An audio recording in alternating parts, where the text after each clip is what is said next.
ያው እንግዲህ ሲያቅበዘብዝ ገብተሃል።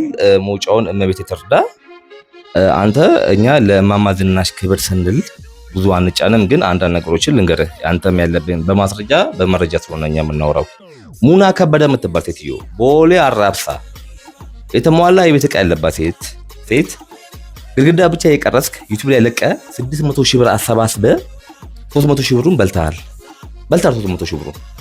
እሱ ብቻ አይደለም ህይወቷ ካለፈ እንኳን በኋላ ምናና ቀብራት እንኳን ስትባል አልቀበርካትም። ገባ? ስለዚህ አንተም በማያገባ አትብላ። አንተም የኮሚሽን ነጋዴ ነህ።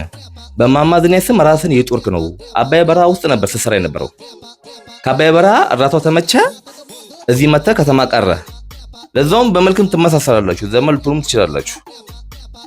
የዚህና ጨካኝ ሰው መሆንን እንድታውቀው ፈልጋለሁ ልልህ ፈልጌ ነው። ገባ? አንዳንተ አይነቱ ለመቄዶንያ ሊሟገት አይችልም። ሞራሉ ብቃቱ ምኑም የለም ልልህ ፈልጌ ነው።